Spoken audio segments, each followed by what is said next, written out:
Hello friends, welcome back to my channel.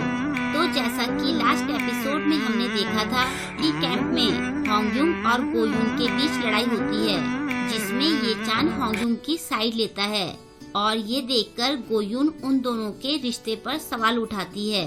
तो होंगयुंग कह देती है कि अब हम दोनों सिर्फ फ्रेंड्स हैं और ये सुनकर ये चान सैड हो जाता है। और नेक्स्ट डे यूजिन होंगयुंग के घर में उसके साथ होता है। होंगयुंग ये चान की कॉल रिसीव नहीं करती है। बाद में किल्डोंग आकर उसे बताता है कि ये चान हॉस्पिटल में एडमिट है और ये सुनकर होंगयुंग को झटका लग जाता है। कहानी में आगे हम देखते हैं कि वो तीनों ये चान को देखने हॉस्पिटल में पहुंचते हैं। ये चान को बेहोश देखकर होंगयुंग जोर जोर से रोना शुरू कर देती है। तभी डॉक्टर वहाँ ये चान के चेकअप के लिए आता है। होंगयुंग डॉक्टर से ये चान की कंडीशन के बारे में पूछती है। डॉक्टर उसे बताता है कि अगर इसे जल्दी ठीक होना है तो इसके अंदर की गैस बाहर निकलनी बहुत जरूरी है। होंगयुंग पूछती है, कैसी गैस? क्या इसके अंदर कोई जहरीली गैस भरी है? ये ठीक तो हो जाएगा ना? डॉक्टर कहता है, इसे कब्ज की प्रॉब्लम है, इसके अंदर बहुत गैस जमा हो रखी है।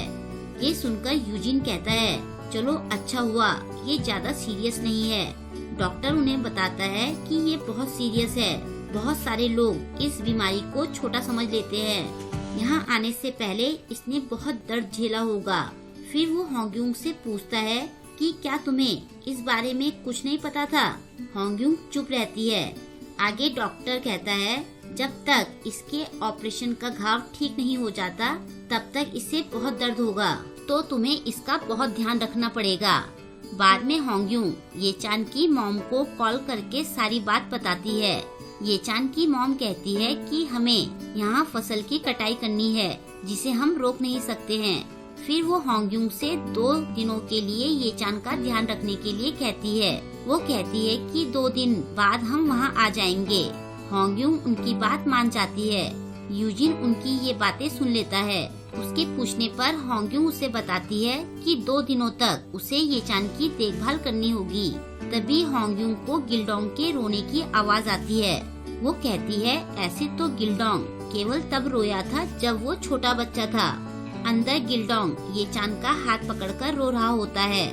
वो होंगयुंग को बताता है कि हॉस्पिटल वालों ने मुझे इसलिए कॉल किया था क्योंकि ये चान ने लास्ट कॉल मुझे की थी।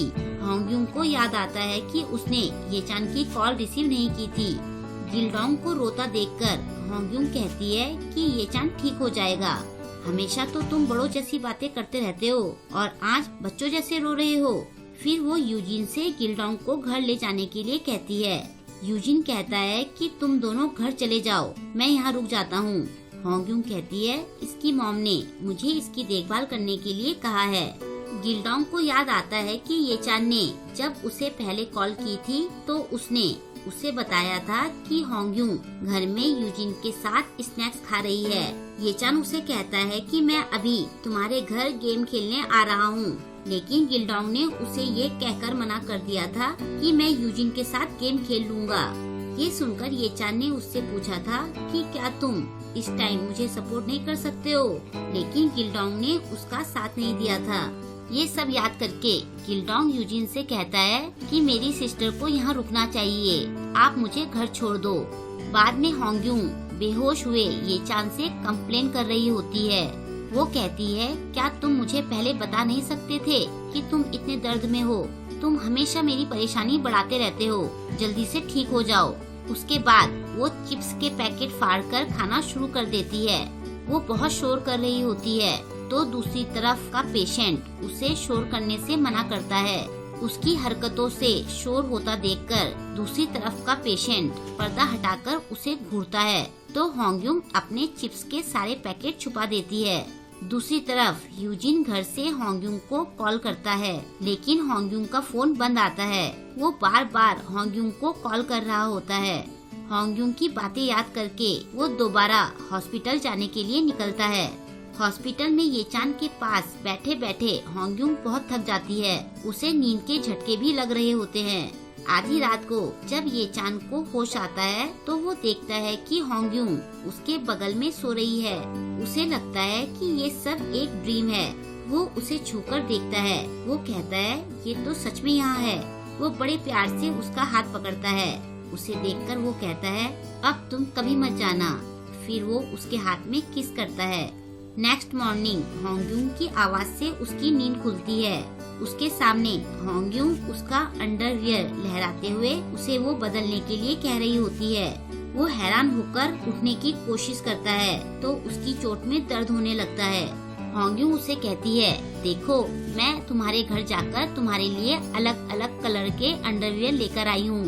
वो होंगयुंग को वहाँ से जाने के लिए कहता है। होंगयुंग कहती है कि 2 दिनों तक मैंने ही तुम्हारा ध्यान रखना है। वो कहता है तुम तो मुझ पर गुस्सा थी। होंगयुंग कहती है मैं बस थोड़े टाइम के लिए ही तुमसे प्यार से बातें कर रही हूँ, तो जल्दी से पाद मारो। ये सुनकर वो चौंक जाता है। होंगयुंग उसे बताती है कि डॉक्टर ने कहा है कि अगर तुम्हें जल्दी ठीक होना है तो तुम्हें पाद मारकर अपनी सारी गैस बाहर निकालनी पड़ेगी। तो मैं तुम्हारे साथ रहूंगी और तुम्हारे गैस बाहर निकलने की आवाज सुनूंगी। ये चान सोचता है अब मुझे इसके सामने पादना भी पड़ेगा। वैसे ही मेरी लाइफ में सब गड़बड़ हो रखा है और अब मेरे पेट में भी गड़बड़ हो गई है। ये सब सोचकर उसे बहुत एम्बैरेसमेंट हो रही होती है। होंगयुंग उसके सारे काम करती है। वो उसका फेस तौलिए से पोंछकर साफ करती है। इस टाइम दोनों अपने बचपन की बातें करके बहुत खुश हो रहे होते हैं। फिर वो उसको ब्रश भी कराती है। दोनों आपस में बहुत मस्ती करते हैं। होंगयुंग इस टाइम भी ये चान के साथ वीडियो रिकॉर्ड करती है। उसके बाद वो ये चान को सैर करवाती है। ये चान कहता है कि अब मैं थक गया हूँ। होंगयुंग उसे कहती है कि तुम्हें पादने के लिए एक्सरसाइज करना जरूरी है। ये चान गुस्सा होते हुए कहता है क्या तुम ये पादना कहना बंद करोगी। होंगयुंग कहती है अरे मैं तो सोच रही हूँ कि कब मुझे तुम्हारे पादने की आवाज सुनाई देगी। ये चान गुस्से में आगे चला जाता है। पीछे से होंगयुंग को उसकी चिंता हो रही होती है। उधर गोयून लीडोंग से मिलने एक कैफे में आती है। लीडोंग उसे बताता है कि मैं यहाँ पार्ट टाइम जॉब करता हूँ। फिर वो गोयून को कॉफी का कप देता है जिसमें उसने एक खरगोश बनाया होता है। वो कहता है कि ये मैंने अपनी बॉस से बनाना सीखा है क्योंकि मैं ये तुम्हारे लिए बनाना चाहता था। गोयून इसके लिए उसे थैंक्स कहती है। लीडोंग कहता है कि उस दिन कैंप में सब मेरी वजह से हुआ। मुझे तुम्हें वहाँ लेकर ही नहीं जाना चाहिए था। ये सुनकर गोयून की आंखों में आंसू आ जाते हैं। लीडोंग पूछता है क्या तुम ठीक हो। वो अपने आंसू पोंछते हुए कहती है ये तो इसलिए निकले क्योंकि तुमने मेरे लिए इतनी अच्छी कॉफी बनाई है। ये बहुत क्यूट, प्रीटी, लवली और वार्म है। लीडोंग कहता है हाँ तुम भी बिल्कुल ऐसी ही हो। तभी लीडोंग की बॉस अपने फ्रेंड के साथ वहाँ आती है। उन दोनों को देखकर वो अपने फ्रेंड से कहती है देखो क्या ये गोयून नहीं है। उसका फ्रेंड अपने फोन से गोयून की फोटो लेने लगता है। तभी लीडोंग गोयून को चश्मा पहनाकर उसकी कुर्सी अपने पास खींचता है। ये सीन बड़ा ही रोमांटिक लगता है। वो गोयून के कंधे पर हाथ रखकर जोर से हंसते हुए कहता है इसे बहुत सारे लोग ये बात कहते हैं लेकिन ये गोयून नहीं है। कुछ देर सोचने के बाद वो कहता है ये मेरी गर्लफ्रेंड है। उसकी बॉस कहती है अच्छा तो ये बात है, क्या तुम हमें अपनी गर्लफ्रेंड से मिलवाओगे नहीं। उसके बाद लीडोंग की बॉस गोयून को हेलो कहती है। गोयून भी उसे हेलो कहती है। गोयून को देखकर लीडोंग कहता है जैसे कि आप देख ही रही हो कि मेरी गर्लफ्रेंड कितनी सुंदर है। ये अपनी फीलिंग्स को लेकर बहुत ऑनेस्ट है। ये हमेशा अपनी फीलिंग्स को कॉन्फिडेंस से एक्सप्रेस करती है। इसलिए मैं चाहता हूँ कि मैं ऐसी लड़की को प्यार करूँ जो इतनी ऑसम है और मैं चाहता हूँ कि ये भी मुझे प्यार करे क्योंकि सबकी किस्मत में ऐसी लड़की मिलना नहीं लिखा होता है। अपनी तारीफ सुनकर गोयून स्माइल करने लगती है। लीडोंग की बॉस का फैन कहता है हमने तो इससे इंट्रोडक्शन मांगा था पर इसने तो अपनी गर्लफ्रेंड के तारीफों के पुल बांधने शुरू कर दिए। ये देखकर लीडोंग गोयून के फेस के आगे अपने हाथ रखकर कहता है आप इसे ढूंढना बंद करो वरना इसे नजर लग जाएगी। उसकी बॉस कहती है ठीक है तुम जाकर अपना काम खत्म करो। उनके जाने के बाद लीडोंग भी अपना काम करने चला जाता है। जाने से पहले वो गोयून को कॉफी पीने के लिए कहता है। कॉफी पीकर लीडोंग की बातें याद करके गोयून फिर से स्माइल करती है। दूसरी तरफ यूजिन हॉस्पिटल में खाना लेकर आया होता है। ये चान उसे कहता है, तुम यहाँ क्यों आए हो? तुम्हें यहाँ किसने बुलाया है? यूजिन कहता है, तुम्हें क्या लगता है कि मैं यहाँ तुमसे मिलने आया हूँ? तभी होंग्यूंग वहाँ आती है। यूजिन को देखकर वो कहती है, अरे तुम आ गए, क्या ये सब खाना तुमने बनाया है? यूजिन ये चान से कहता है कि ये खाना मैं तुम्हारे लिए लाया हूँ। ये चान कहता है, मुझे अभी खाना खाने से मना किया है। बीच में होंग्यूंग कहती है, मुझे भूख लगी है तो मैं ये खा लेती हूँ। यूजिन कहता है, ये तो और भी अच्छा होगा। होंग्यूंग बड़े चटकारे लेकर खाना खाती है और वो खाने की तारीफ भी करती है। उसे ऐसे खाना खाता देखकर यूजिन पूछता है, तुमने अभी तक खाना नहीं खाया था? वो कहती है, मैं कहीं जा नहीं पाई। वो फिर होंग्यूंग से पूछता है, कल तुम कब वापस गई थी? होंग्यूंग कहती है, कल मैं यहीं सोई थी। यूजिन कहता है, कल तुम्हारा फोन नहीं लग रहा था तो मुझे तुम्हारी चिंता हो रही थी। क्या तुम्हें यहाँ अनकंफर्टेबल नहीं लगा?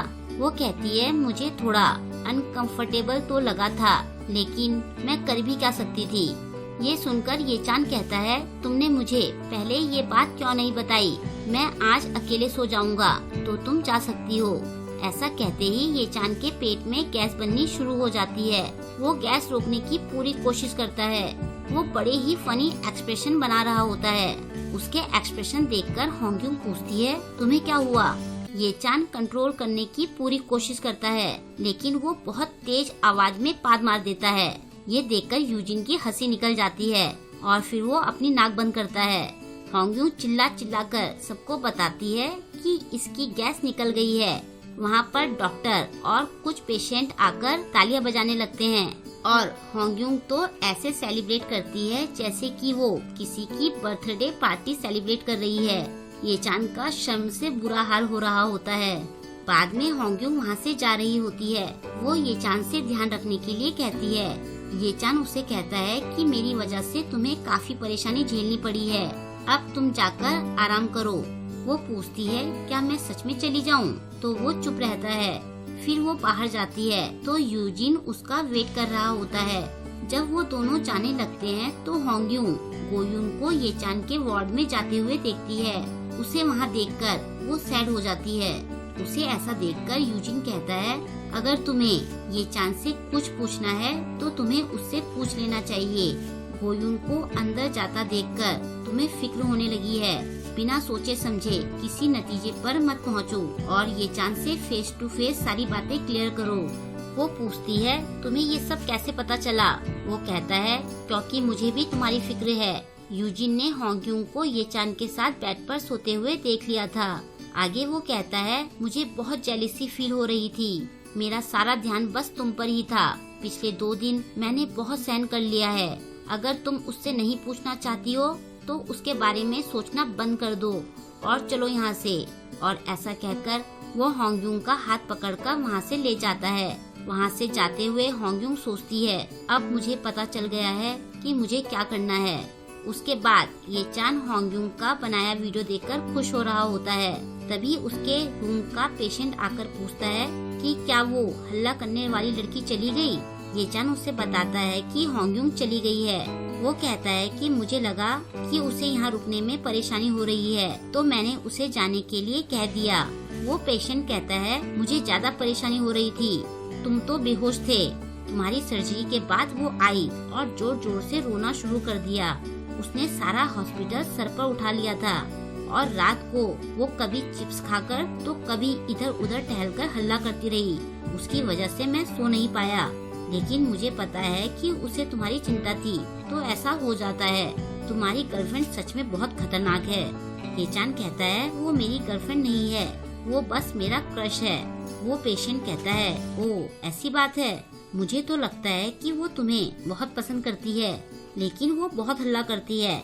अगर तुम उसके साथ रिलेशनशिप में आना चाहते हो तो तुम्हें ढंग से सोच लेना चाहिए। ये बातें सुनकर ये चान सोच में पड़ जाता है और यहीं पर ये एपिसोड एंड हो जाता है। आई होप कि आपको आज का ये एपिसोड पसंद आया होगा। आपको आज का ये एपिसोड कैसा लगा मुझे कमेंट करके जरूर बताएं और वीडियो को लाइक और शेयर करना ना भूलें। अगर अभी तक आपने मेरे चैनल को सब्सक्राइब नहीं किया है तो प्लीज मेरे चैनल को सब्सक्राइब कर लें और लेटेस्ट वीडियोस की नोटिफिकेशन पाने के लिए बेल आइकन को प्रेस करना ना भूलें। मिलते हैं जल्द ही नेक्स्ट वीडियो के साथ। Thank you.